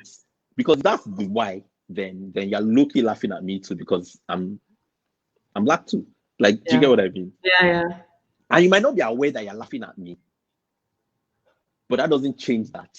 And I think a lot of communication falls into that crack where, and I think that's where it's like one thing I've learned is like you have to earn the right to be funny. No, I didn't say that right. If you're going to make jokes on someone, like you have to have enough of relationship with them and trust, where there's enough trust. Yes. But I feel sometimes like people just want to like, oh, let's just be funny. It's like you have to earn it. You can't just come and be making jokes from nowhere. It's like when your family makes like jokes. There's a relationship that has exactly. You can even laugh together because they're making fun of you and you trust them. It's like I can laugh at my dad, but you don't get to laugh at my dad. Exactly. He's my dad, damn it. Do you get like? Yeah. And we all get. I'm sure that everyone gets it, but then people pretend not to get it. Yeah. Like so it's like you have to earn it. It's basically you have to earn it, and I think sometimes that's what people. I think we're in this world where people have come to assume that because we all exist in the same physical space, you don't have to do that relational work. Sometimes, and it's like actually you do. And you have to do it everywhere. You have to do it with everyone. And we all get it in like our small relationships. You don't just meet someone, like imagine dating someone and they're making fun of them the first day. Like day over. Do you get like again? And it might work. It might work if there's enough of the context, or if you get each other enough that maybe, or like, do you get what I mean? But you don't know that person. You might be making a big mistake, and true that exact same joke might work in 5 years' time. When you've been together long enough that do you get what I mean? Like, yeah. All right, we don't have a lot of time. We don't have a lot of time, but I needed to run through these questions in quick sentences. Linda asked, how do you manage to discipline yourself to do that? Because it can be difficult at times to stay away from the biases and stereotypes. I think she means like, in embedding yourself in Scotland and all the things you're experiencing. How do you discipline yourself to do that? To do what exactly? This was maybe earlier on when you were talking. I'm just going to assume that she's just trying to ask, how do you manage to thrive where you are, given that, you're always going to be prone to biases and stereotypes? Right. You can't. I think it's basically grace. So I think the way I think of it, there are two ways I think about it, is treat everyone with respect. And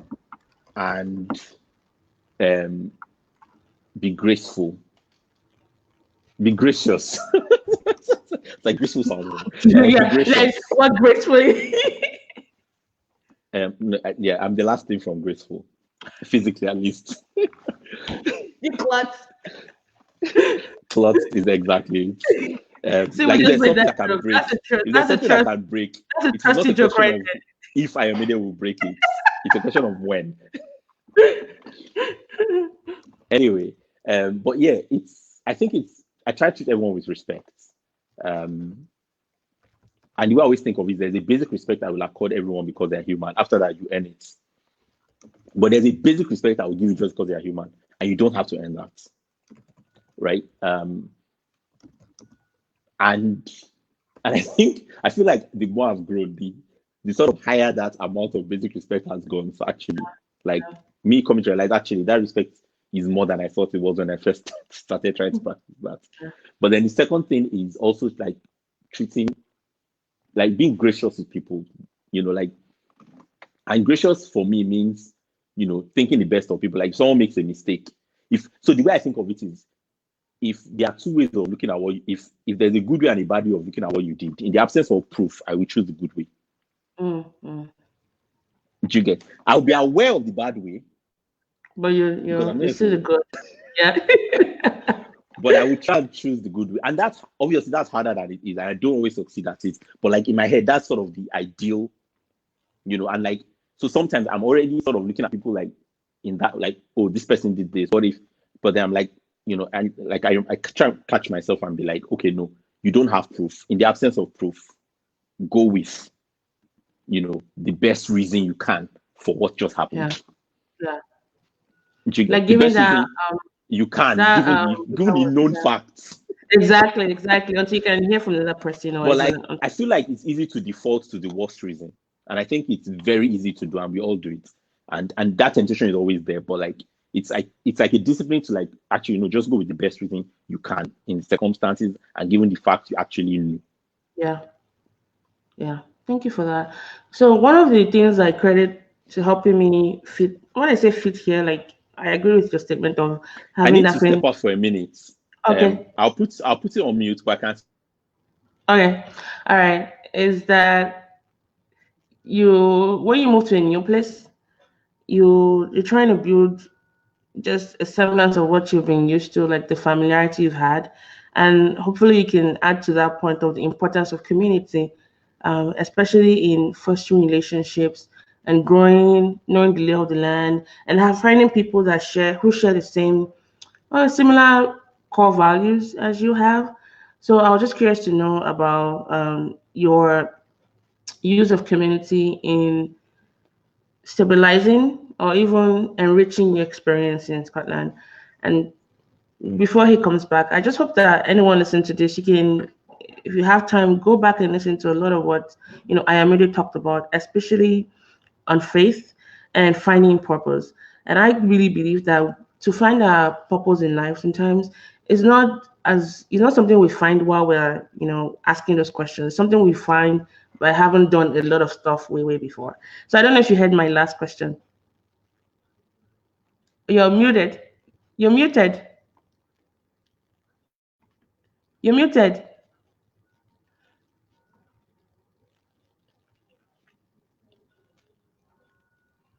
Oh, let's see. I'm trying to unmute you. Hold on. I think you muted yourself. You might have to. Can you unmute yourself? Oh, I can still hear you. Are you guys able to hear Ayomide? I'm not able to hear. I'm off mute, he says. No, but it's... Yeah, it's showing muted here. No. All right, so I'm all by myself. Anyways, thank you guys so much for the questions you've been sending in. We are going to round up soon, but depending when he comes back, if there's still any last questions, add to the stream. All right. Okay. I can hear you now. Did you take me out? I didn't. I don't know what happened. I came off mute and then it somehow didn't come off for you. Mama says take you out. No, I didn't. So I was so terrified because no, I don't know if you ever seen. Have you seen that video that went around of a guy who who went to the bathroom? In the conference. Oh yeah, and this guy went to the bathroom with the microphone attached. Yeah, and it was farting. This was like a official person. Yeah. Very like government sort of thing. I don't know what it was. I'm so conscious. Of like. So like I need to go to the bathroom. We heard everything. Just cut his eggs, eh? Anyway, so quickly, the question on community. Did you hear that, or do you want me to say it again? Yes, I did. Okay. All right. Just a second. I need to. So so basically, like, how did I deal with community issue? To be honest, it's church. Do you like building Like community? finding, building Yeah, community, making friends. Yeah. It's two things. It's church and technology. Really. Church for physical community, obviously, but so I was lucky because my wife was already here and she'd been here for a while. She'd moved earlier than I had, and she was already in the church. So when I came in, I just came in and like sort of plugged straight into the church. Like, I remember like the first day I came in was someone from our small group who came to pick me up from the airport. Like, she came with someone from a small group to pick me up from the airport. So like I literally landed in Scotland, meeting not just her but like someone else. Nice.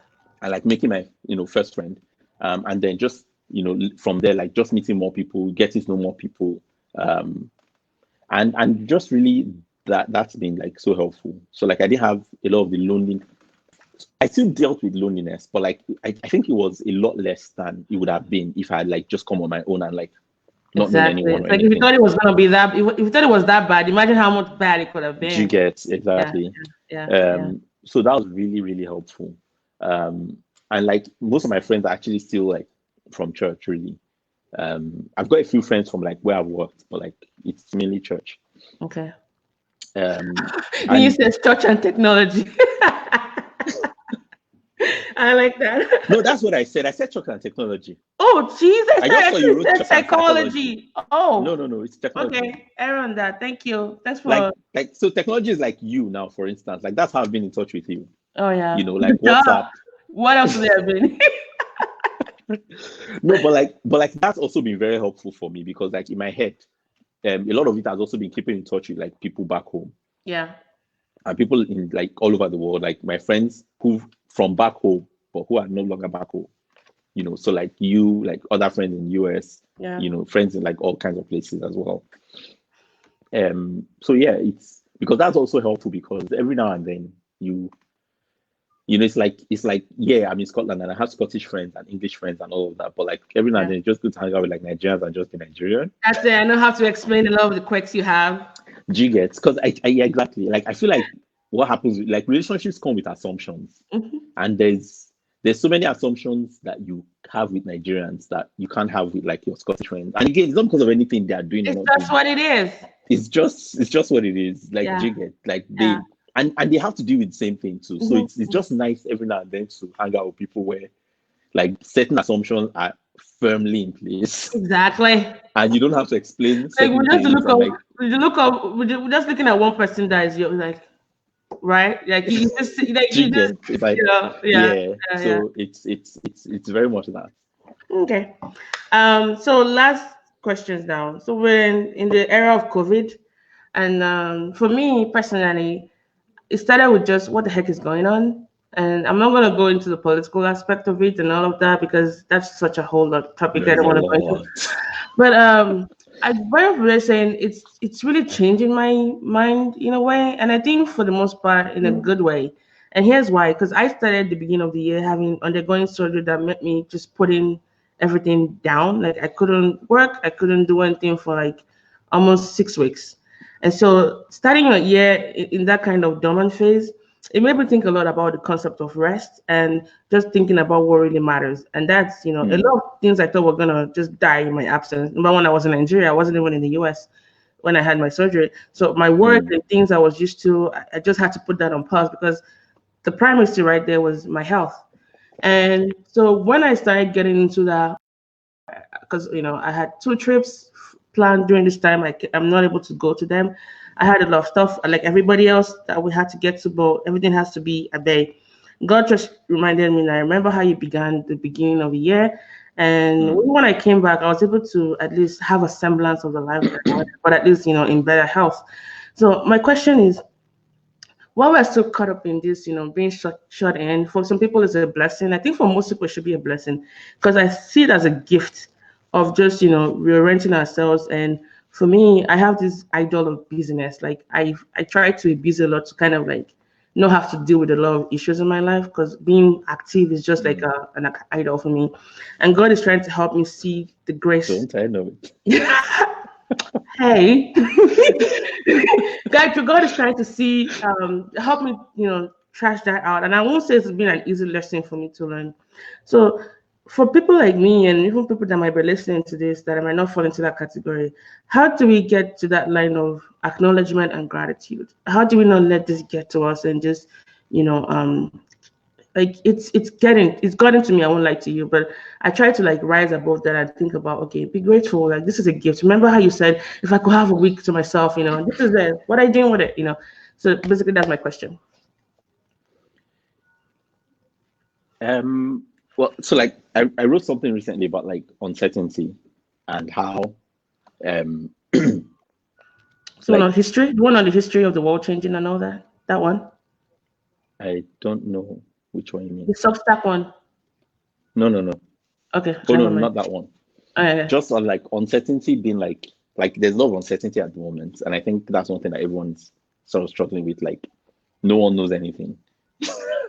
I know it's like they're going to know anything for a while, but I feel like on one level, like some of it is recognizing that actually uncertainty has always existed. But what's different is our awareness of it has increased. Like there's a level to which tomorrow was never like sure. Guaranteed, yeah. And it's not any more guaranteed. It's not any less guaranteed now.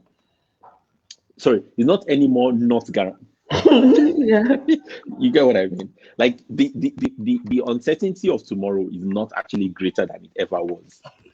It's just that the problem is that we managed to tell ourselves it wasn't uncertain. Mm-hmm. And like so I suddenly realized, oh, actually it is. And I feel like there's actually a comfort in that, like recognizing that actually like there's a lot. So the way I always think of it is like the 1%. I feel like part of what happens in growing up is you realize when you're a child, you feel like you're not in control of anything as a like really young child. And then you grow older and realize, oh, there's actually a lot you're in control of. And then you get to a point where you feel like your child is a teenager, like you can't do anything. But then you grow older and realize actually there's not a lot that you can control. And I feel like the way I think of it is there's 1% of life that you can control, but that 1% is significant. Exactly. And putting those two things in balance. I sure because you need to feel 1%. Like, well, I mean, it's just a metaphor, but like, yeah, it's probably less than 1%. Yeah. Do you get? That's your data mind working. Not exaggerated data. Sorry, go ahead. But like, do you get what I mean? Like, like the 1%. So the temptation is to think it's more than 1%. No, it's not. It's probably less. And then sometimes like you see people who sort of are working to increase it to as close to 100% as possible. It's an exercise in futility. And then the other sort of danger is to feel like, oh, it's just 1%, so there's no point. Yeah. Like nothing matters anymore. Yeah. You might as well just call the Salmon. Like if it's just 1%, then you might as well just make it 0. Like 1 and 0, what's the difference? Yeah. And it's like actually no, it's 1%, but that 1% makes a huge difference. And from a Christian perspective, it's easy to sort of understand that. It's not easy to practice. It's easy to understand. Yeah. Do you get, in the sense of like actually there's not a lot that is in your control. And like what's in your control is very little. But like if you look at it from a Christian perspective, that little is of eternal significance. Do you get? And so it's like it's sort of like a good. This is for me is like a reminder of that. Like there's this joke I've always had that like the weather is like the Earth's reminder to us that we're not in control. Do you get? Like we like we still can't predict the weather like with 100% accuracy, and we have data, advanced we have technology, we have all of this stuff. That's how random that thing is. You should come to Oklahoma where they always cross out the weatherman because they never always get it right. Do you get? Like that's how insane, and like that's just the weather. So like literally, the weather was all the clue you needed to the level of randomness in the universe. Do you get? And so yeah, it's like recognizing that actually this is just a reminder of that, and it's like, okay, so what's my 1% right now? And the only so I feel like if you look at it from that angle, the only thing now is what your 1% is different now than it was in February. Yeah. But there's a 1%, and it's like, what's my 1%? What's stuff that I can do right now? Yeah. And one of the things that's been helpful to me is actually when I can't do things, accepting that, I can't do it. It's fine. Like, it's not fine, but like whatever. Like, I can't do it. So period. Like, just what can I do? Yeah. Did you get? And I think that's what helps you. So like, it's like, yeah, it's like when you realize that, then like it's like, okay, it's 1%, but like that doesn't 1%. The 1% matters. So the way I think of it is like in my head, I call that sort of like the significant 1%. Like, sort of, it's like thinking about life in terms of the significant 1%. Yeah. So, but what are some of the, I don't want to call it mental health tips, but that would be like a broad categorization of it. How do we power through this? Knowing that, fine, uncertainties and all maybe of that. first, by not trying to power. Let go. Let's just take the wheel. Well, I mean, like, I think it's very much like a global pause. Exactly. In some ways. And that's, when have we ever been paused like this? No, not definitely not in any of our lifetimes. Exactly. And maybe not in human history on this like sort of global level, to be honest. Yeah, because globalization made this spread a lot. I mean, if you think about like the Spanish flu and all of that, it was quite contained to like the regions. Yeah, they were still contained like within like by at least Amazon across oceans. Exactly. Yeah. Linda wants the article I shared. It's one of my posts on Facebook. I'll share with her. Don't worry. I'll share. From yesterday, uncertainty. It has to do with uncertainty. I'll share with her. So yeah, I think it's first of all not like trying to power through. It's like, okay, like I said, like what's the significant 1% I can do right now? That's one. But then also sort of, I think it's useful to not pay too much. Like I feel like we've spent, so like personally on my groups on WhatsApp, for instance, I generally don't read anything that has to do with coronavirus right now. It's like determine what you want to know about it. Learn exactly, and then ignore the noise. Yep. If I get spread and what you can do to like make yourself safe. It's like it's like knowing more about it is not going to actually reduce your anxieties or anything like that. It's not significantly going to, like there's a limit beyond which knowing more about it. Like knowing more about it can help you protect yourself up to a limit, and after that it's diminishing returns. Do you get what I mean? Like knowing more about it is not going to endlessly increase your protection. It's only going to do it up to like it's just like a graph. It gets to this point and then it flattens. And if you're not careful, it might actually come back down. Yeah. Because you might know so much that you end up doing something stupid. So that's one. Okay. But then the other thing is also sort of like looking at it from the angle of there's this lovely essay that C.S. Lewis wrote titled "Learning in Wartime." And he wrote it about the one on the Well, so that's from it, but like he wrote it about like the war that was going on. So not the one about the atomic bomb. Okay, the World War one. Yes, so it was about like he was a soldier in the war. World War II, yeah. He was a soldier in World War II. Yeah. He was too young in World War One. He was born in 1898. Yeah. He'd have been a teenager in World War One actually. So like he was a soldier in World War II. Yeah. And I don't even like he went to the trenches. He never talked much about it, to be honest. Yeah. Which tells you something about exactly. Even his brother was, actively in the army. In all of his writing, his brother actually seemed to have come back from the war permanently broken. Yeah. Because he spent a longer time there.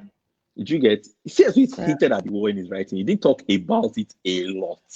Mm-hmm. But like he was sort of ever abiding presence somewhere in the background of his writing. Yeah. And a lot of his metaphors actually were war metaphors.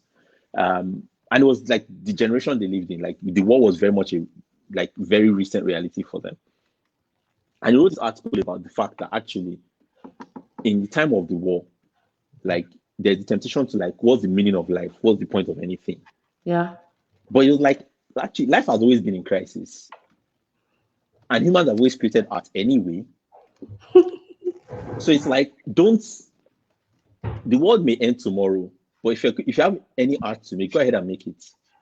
Like, do you get, like, the idea that the world is going to end tomorrow shouldn't stop you from making art.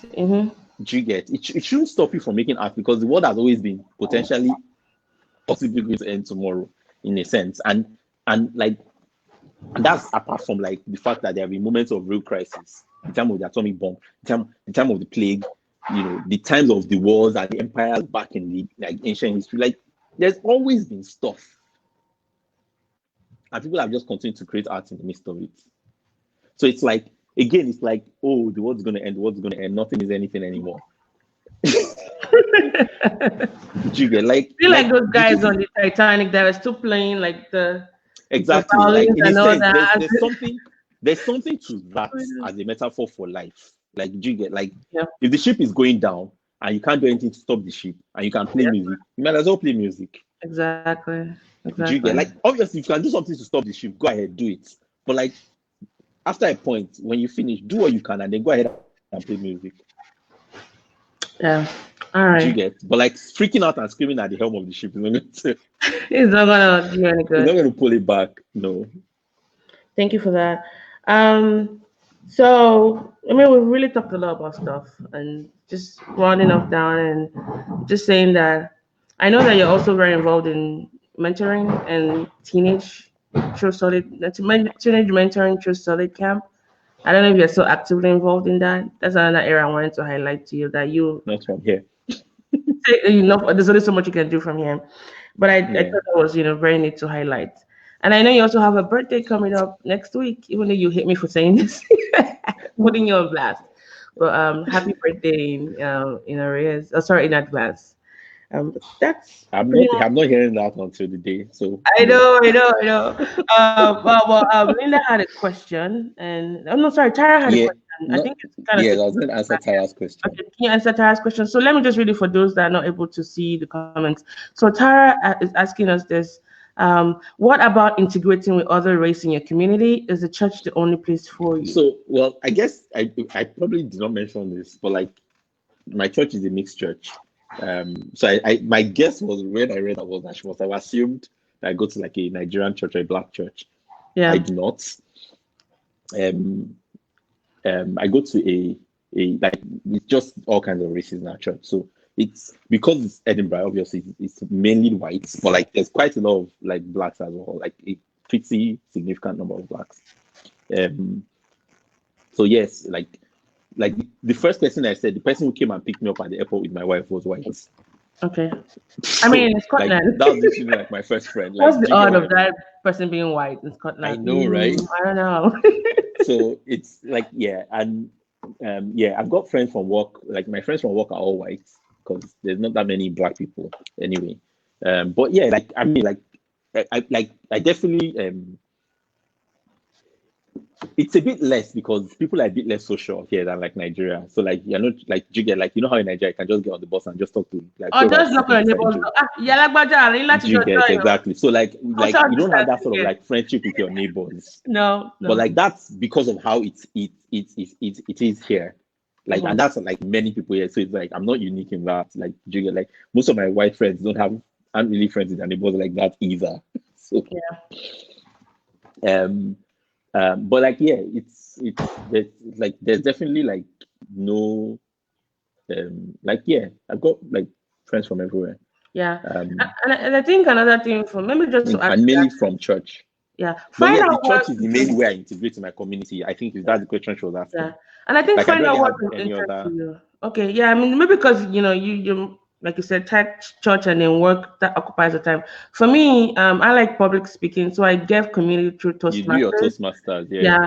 I teach Korean and I learn Korean, so I have a Korean community with the students that I learn with and teach as well. So you find out what's of interest to you. I have people that are into games, so they have like a gamer community. Actually, I think I should say that part of the reason why it's mainly church really is because I like to stay at home.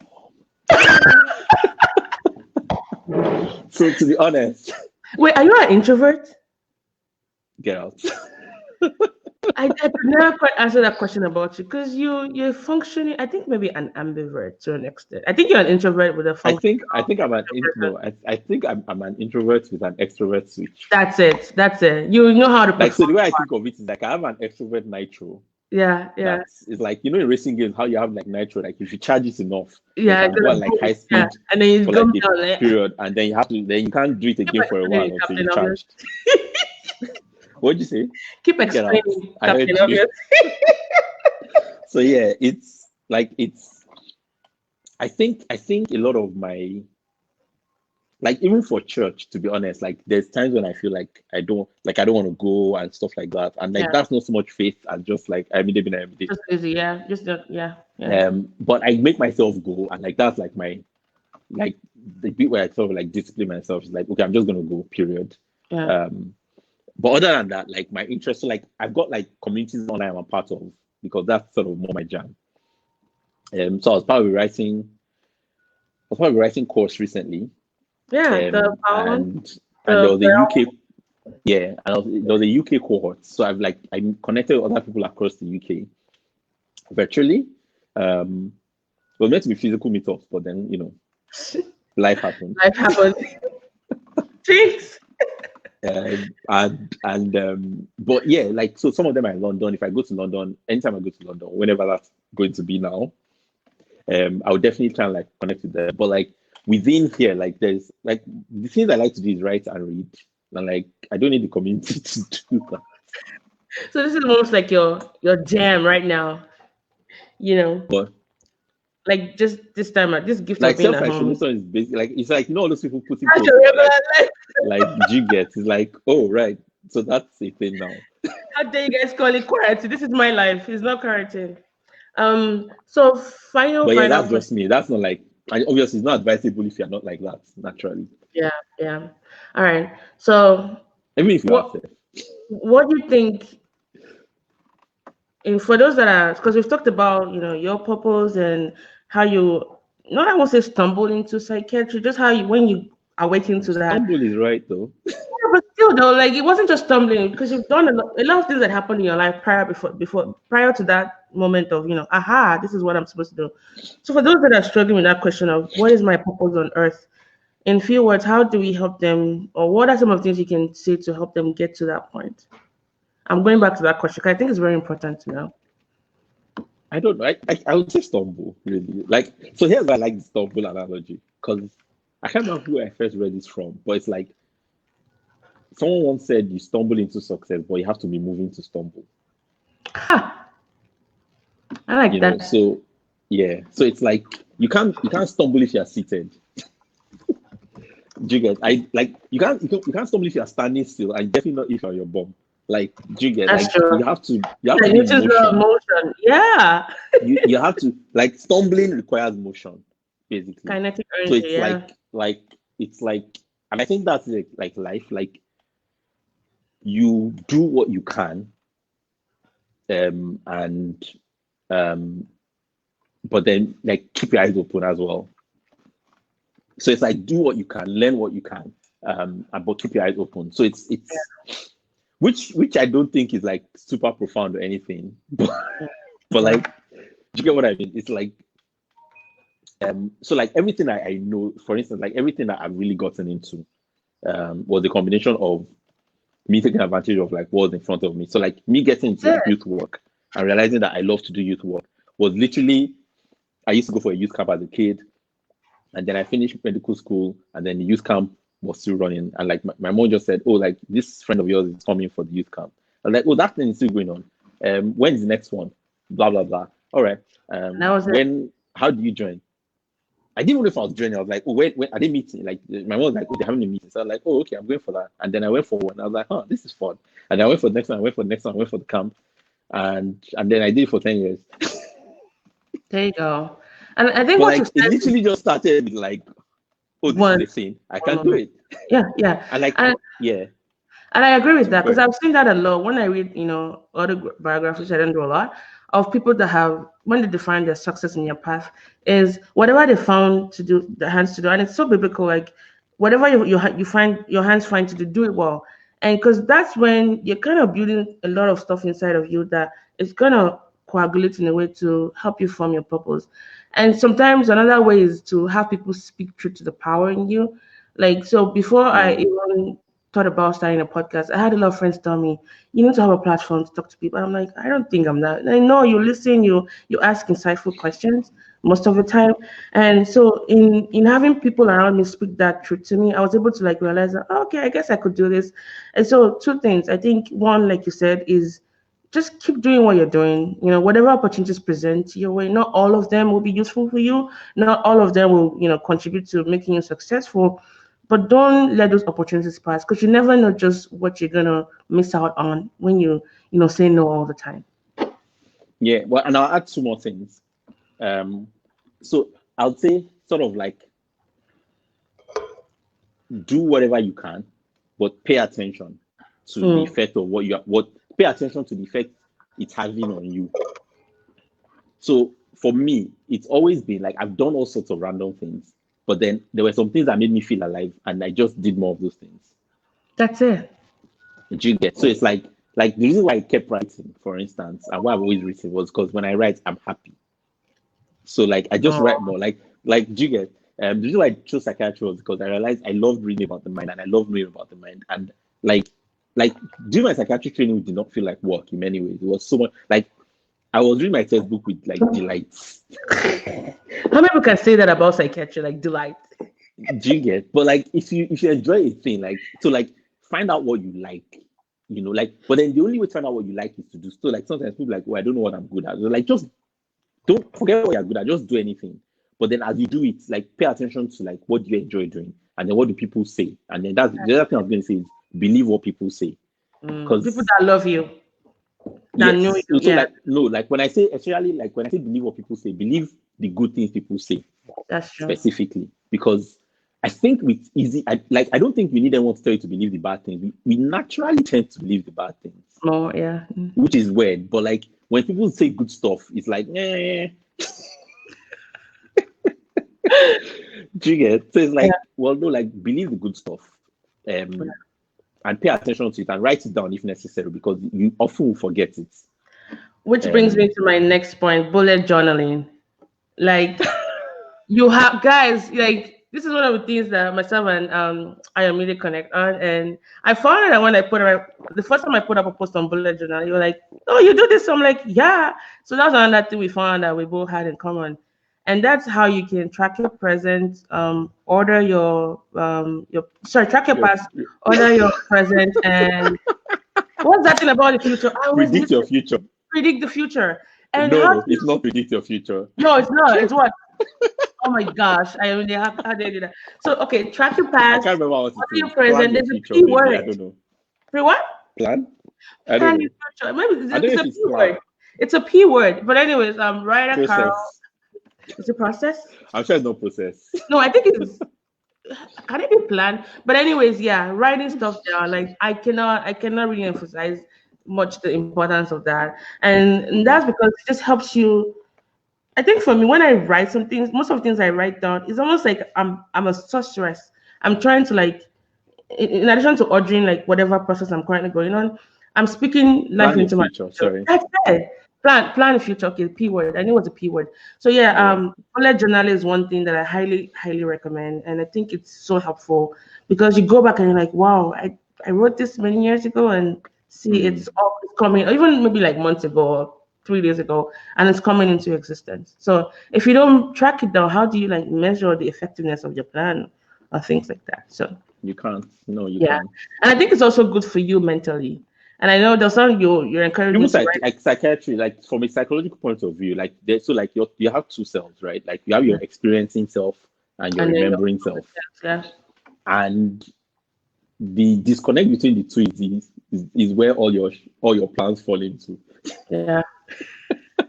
Yeah. Because your experiencing self does things that your remembering self will hate, but your experiencing self is not aware of that. Yeah.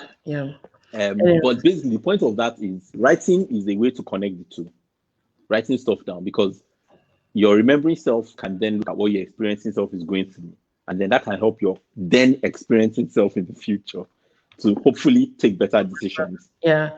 Because you can see sort of the disconnect easier when you like if anyone has ever written stuff about their life, like it's always so insightful to go back and see what you wrote at particular points in your life, good and bad. Yeah. And realize, wait, that was me. Exactly. Like, like who is this person? Exactly. But it makes you appreciate how you've grown. Yeah. Which I think we often don't, because like you don't see yourself growing, just like physically. Exactly. You only see yourself growing physically. And a lot of times when you feel like you haven't grown, if you checked what you were writing a year ago, you'll be shocked at how much you've grown in that year. And so a lot of times you don't feel like you've grown, but you actually have.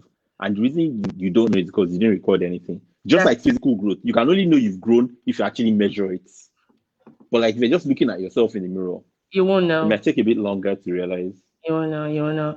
And I think for me, I think a good example is you also have to know your learning style. I noticed that when I take notes down in class, I'm more likely to remember and recall information, handwritten notes, than if somebody if I photocopied someone else's notes while I was in college.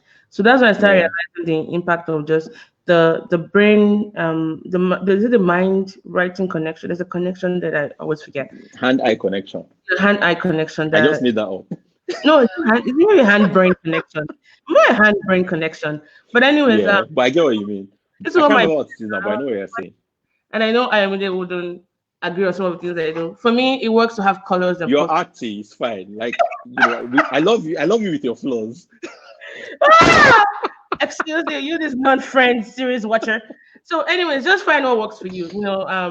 It could be as simple or elaborate as this, or just write, just start writing, what you're doing, measuring your effectiveness and what are you doing, and then write stuff about your plans, your future plans, what you like to see manifest. I mean, it really, really helps. Like it's not biblical as well. Anyway, so that is all I had for today, and I could just go on and on talking with you because this is just how amazing you are as a friend.